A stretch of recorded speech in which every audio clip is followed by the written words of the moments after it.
Election Day is almost upon us. What Kentucky election officials are saying about the expected voter turnout, and a look at the state's U.S. Senate race. If you're seeing smoke in the air, it could be from several counties away. We'll take you to one of those forest fires coming up.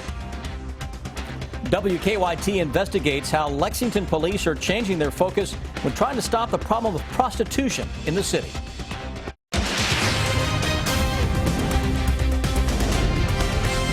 This is WKYT News at 6. Good evening. A long campaign finally winding down, and tomorrow it will be up to millions of voters across this country. Presidential nominees Hillary Clinton and Donald Trump are spending this election eve making their closing arguments in battleground states. Most national polls show Clinton with a slight lead heading into tomorrow, but political analysts expect Trump to win in Kentucky. Election officials hope for a strong voter turnout in the bluegrass state. WKYT's Hillary Thornton begins our top story team coverage. While we have seen month after month of presidential campaign headlines, signs supporting a candidate are few and far between here in the bluegrass state. Well, Kentucky is not seen as competitive in the presidential race. You know, Kentucky was a perfect bellwether state from 1964 to 2004. Kentucky went with a national winner every time. It has been a run for the White House that's seen its fair share of drama, evident by homemade signs seen in favor of each candidate, as well as some humor behind signs for folks not even seeking office. There is no doubt that Kentuckians and the rest of America are ready for this to be over. This has been a long presidential race. Because of that, election officials are still expecting good turnouts here at voting locations, and they say even though Kentucky might not be seen as competitive in the contest between Hillary Clinton and Donald Trump, the fact still remains that this is a presidential election year. Probably looking at something in the neighborhood of low 70%, maybe even as high as 75%, I'm hoping. That is the projection from Fayette County Clerk Don Blevins. Secretary of State Allison Lundergan Grimes projecting a statewide turnout at 60%. Hoping voters understand while Kentucky is seen at times as small in electoral votes to give, that it is still important for Kentuckians to vote. Their vote absolutely counts. Obviously, the popular vote determines how our electors cast their vote. Here in Kentucky, our popular vote determines the entire 8 electoral votes. Hillary Thornton, WKYT. As for Kentucky's U.S. Senate race, incumbent Republican Rand Paul and Democratic challenger Jim Gray spent this last day before the election traveling around the state. Both men told voters they would bring change to Washington. WKYT's Garrett Weimer continues our top story team coverage live now from here in Lexington. Garrett? Well, believe it or not, polls open in 12 hours, and Republican Senator Rand Paul and Democratic challenger Jim Gray have flown all over the state today, making the most of the time they have left before Kentuckians head to the polls. Jim Gray stopped in Pikeville this morning, one of 9 stops today. He was joined by former Governor Steve Beshear and Lexington Council member Bill Farmer. Gray says his experience as Lexington's mayor and in his construction company has prepared him well to create jobs. Tomorrow, people are going to see that Jim Gray is here to help them and help Kentucky. That's my first priority. Thanks for hosting. Senator Rand Paul's first of 8 stops today was at the Aviation Museum in Lexington. There he talked about taxes, overregulation, and debt. He also weighed in on the presidential race, calling Hillary Clinton dishonest. He urged conservatives to get out and vote. We want a big turnout. We want a big conservative victory. Let's get out, get your friends out. Don't worry about the rest of the country. Let's show them what Kentucky's for. Rand Paul's final campaign stop of the day is in Bowling Green. Jim Gray will wrap up the day with a rally here at the Fifth Third Pavilion that's scheduled to start in about an hour. Live in Lexington, Garrett Weimer, WKYT. Garrett, thank you. Now, we want you to stay with WKYT tomorrow for complete election coverage. We have special coverage on air, online, and on our Facebook page. We have the first results on air when the polls close at 6 tomorrow night. You'll also find a complete list of results on WKYT.com. We had a warm and sunny Monday across the bluegrass, but will we have more of the same tomorrow on Election Day. WKYT's Chief Meteorologist Chris Bailey has an early look at that forecast. What do you think, Chris? Yeah, I think that tomorrow, for the most part, everything's going to be okay. We're still going to smell smoke in the air again tomorrow, courtesy of all the fires into southeastern Kentucky. And I want to start with that because on this Jackson cam, we're losing the daylight, obviously, now with that earlier sunset. But you can see the smoky sky that is out there. That smoke has been working its way on in to the bluegrass region. We've had kind of a little orange hue to the sky in Lexington. Here's a visible satellite shot from earlier this afternoon from NASA. And I want you to see how the smoke from the fires as far away as North Carolina and southeastern Tennessee are combining with those fires into southeastern Kentucky. And you see how that plume of smoke made its way all the way into central and northern Kentucky earlier. That is absolutely incredible to see across the Commonwealth of Kentucky. Right now, we could use some rain. All right, we could use a lot of rain. We do have at least some on the way, courtesy of this low pressure that is spinning across parts of the Mississippi Valley. Now, pulling up some milder air out ahead of that. We had that today. Chilly air comes in behind that. But that low by tomorrow evening will be right on top of central and eastern Kentucky. And when I come back in about 10 minutes, I'll show you how that means an increase in rain and a decrease in your thermometers. Thank you, Chris. The warm, dry weather is not helping firefighters battling wildfires in eastern Kentucky. The Kentucky Division of Forestry says that more than 20 fires are burning right now in that part of the state. And one fire in Breathitt County has already burned more than 2,500 acres. WKYT's Victor Puente has the latest. The crews that were here today expect to be back tomorrow. They say getting these fires under control is going to take a little help from the weather. The firefighters spent part of today making a fire break near a home in the Eagles Nest area of Breathitt County. They say this fire started on Friday and has since spread off in several directions. A Division of Forestry spokesperson says at 2,500 acres, it's one of the biggest fires they're fighting. Breathitt is one of 46 counties under complete burn bans. They say the dry weather isn't helping. Our problem that we have right now is that we're not facing a significant rainfall anytime in the near forecast. This fire is visible from Paul Patrick's back door. The crews are doing their best to make sure it doesn't get close to his home. He said he's watched that smoke move for the past 3 days, but didn't realize how close it was until yesterday. Night before last, I was out from about 12 o'clock to 3 o'clock spraying water behind the house out here on them around them trees, so in case it come down. But sometimes it looks worse than others, the way the smoke comes in. I asked Gracie if they had a timeline for when they would be leaving. She said sometime after they got a heavy rain. In Breathitt County, Victor Puente, WKYT. Firefighters are also battling a 25-acre wildfire near the Red River Gorge in Powell County.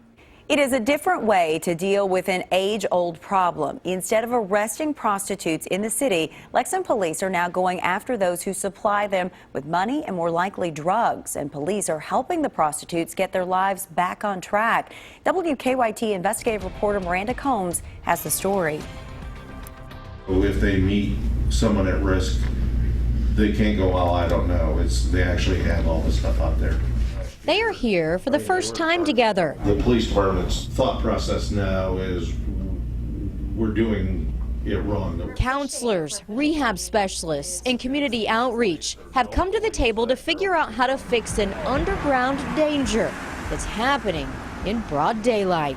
Putting a prostitute in jail for 3 days and she gets a $200 fine, it just means she has to turn 3 more tricks or spend 2 days in jail to pay her fine. We spent several days with Lexington Police Detective Rick Lynn trying to understand the problem. It's just hard to measure, you know. One afternoon, he took us to 7th Street, a popular area for prostitutes.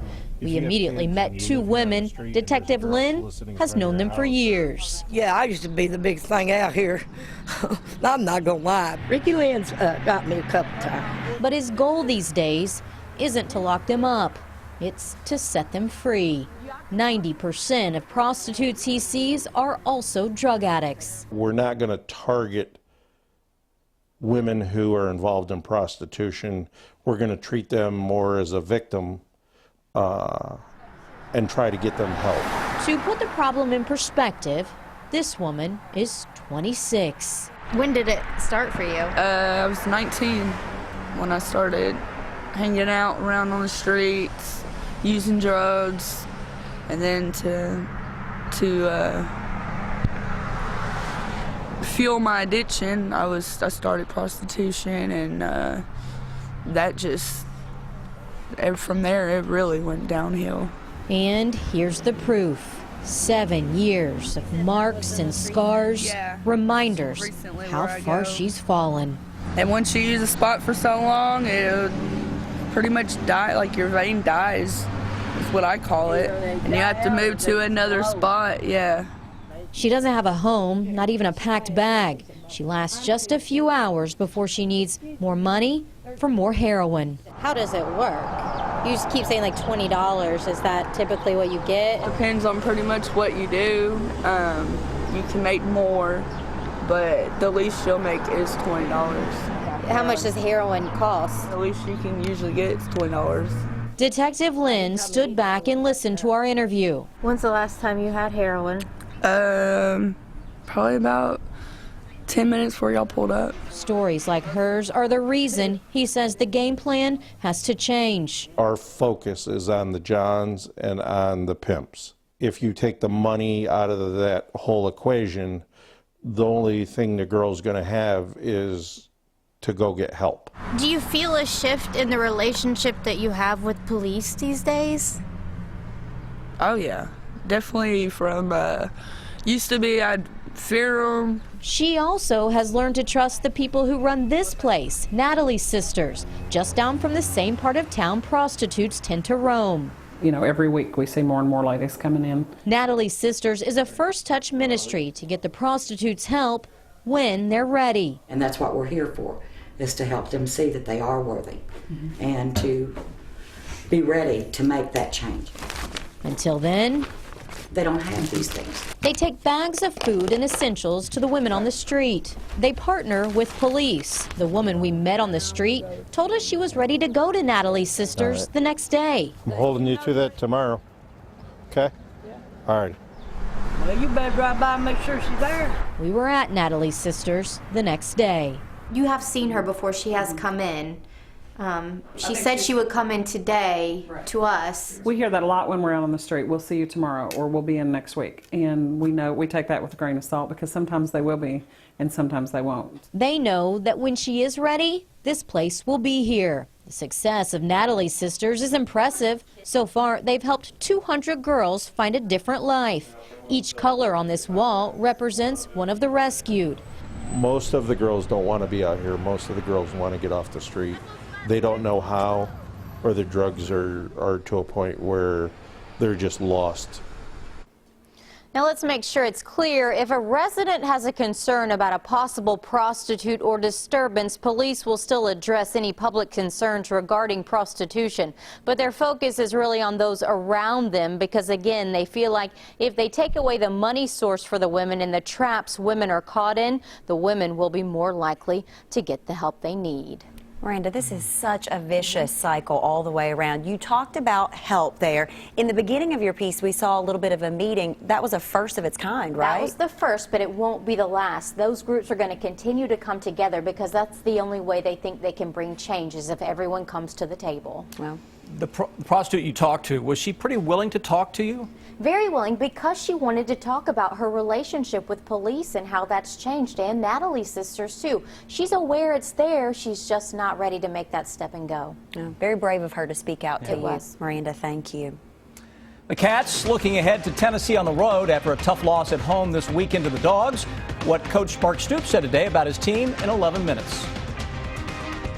Now, your hour-by-hour forecast with Chief Meteorologist Chris Bailey.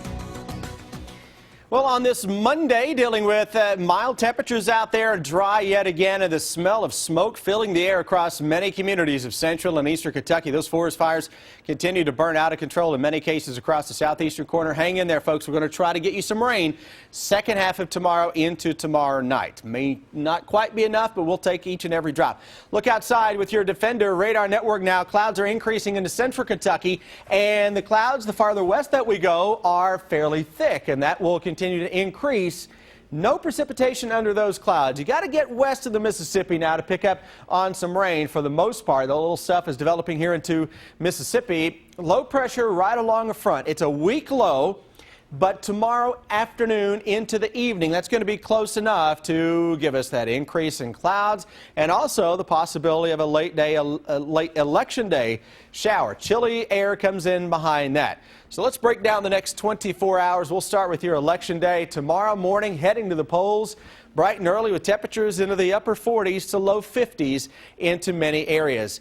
Peak temperature should be right around noon to 2 o'clock into the mid 60s, and then we start to drop it as the rain chances increase. And between 5 and 11 tomorrow night may be the prime time to get in on at least some rain.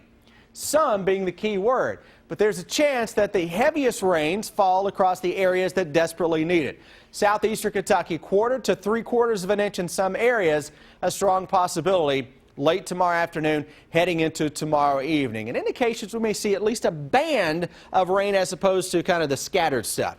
Show you that with the hour-by-hour forecast. Let's go out and about this evening. We'll drop it close to 50 into many areas, then kind of put the brakes on with that temperature drop tonight, courtesy of clouds increasing. Clouds on and off tomorrow, gusty winds hitting the mid-60s, and look what happens by the time the polls are closing at 6 tomorrow evening. Some lighter showers developing in central Kentucky. Then look what happens between 6 and 11. Notice how that band increases a little bit, southeastern Kentucky. That would help with the forest fire situation. The problem is you need it to rain for a day or two now to completely wet everything down. Chilly air comes in behind this for Wednesday. We'll wake up to 40s, noontime. Clouds are hanging tough, still into the 40s, and there's a chance into Wednesday afternoon that some areas into eastern Kentucky hang in the 40s for a high temperature. Wednesday evening already down into the upper 30s, and we'll be close to freezing early on Thursday morning. Then another front slides in from north to south as we go into Friday night. That's your Veterans Day, which looks really good for our veterans into the afternoon. Then we go into Saturday morning and throughout the day on Saturday. That is cold, high pressure, my friends. It gains control of the pattern. That's the coldest air we've had so far this fall season. Not that that says a whole lot, because it has not been a cold fall by any means. The overall pattern continues to transition, though, toward a much more colder one in relation to normal. And as we get closer and closer to Thanksgiving, guys, we may start to see more of a winter look taking shape across our part of the world. Tomorrow evening's rains. Let's cheer them on. We really need it. Yeah, they need it badly. They really do. Yeah. Right. Thanks, Chris. Just ahead, the early signing period beginning this week. And John Calipari expected to reel in some top-notch recruits come Thursday. And Mark Stoops not giving up on his team and using an expression that I haven't heard before. That's next on WKYT.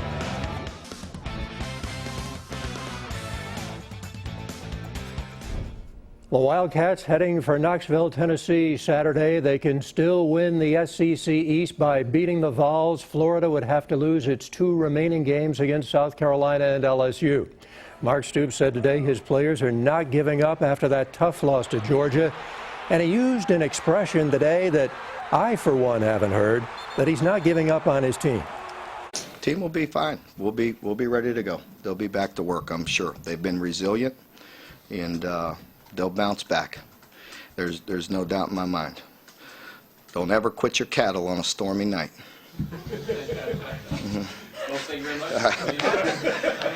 Never heard that before? Don't ever quit your cattle on a stormy night. Well, no, I have not heard that one. The Cats have an early wake-up call down at Tennessee. Noon kick at Neyland Stadium Saturday. It'll be televised by the SEC Network. And the final home game of the year on November 19th against Austin Peay. That one will kick off at 4:30 in the afternoon. It will be on the SEC Network. John Calipari's team closing out its exhibition season with a blowout win over Asbury Sunday night. The Cats spent the night running the court, scoring 60 fast break points, including 29 dunks. 8 Wildcats scored in double figures, but Cal thought his players played unselfishly. Every one of these guys could, try to get 30. You got every one of them that have that kind of ability, and they know they have to do it together. The one thing we're not doing right now, we got to post the ball, and you saw later in the game I just forced them to throw the ball inside.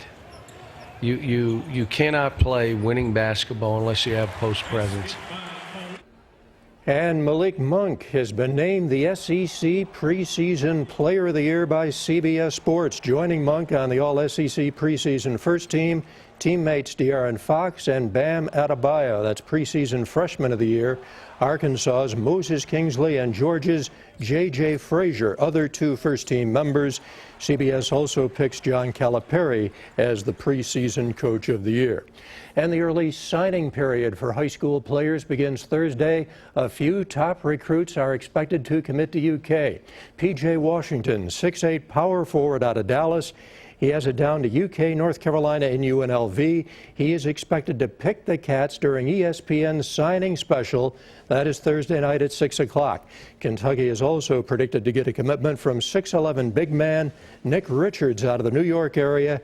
John Calipari could also receive commitments from several other top 2017 players in the coming weeks. So, shaping up to be a big week for recruiting. Sam, Amber.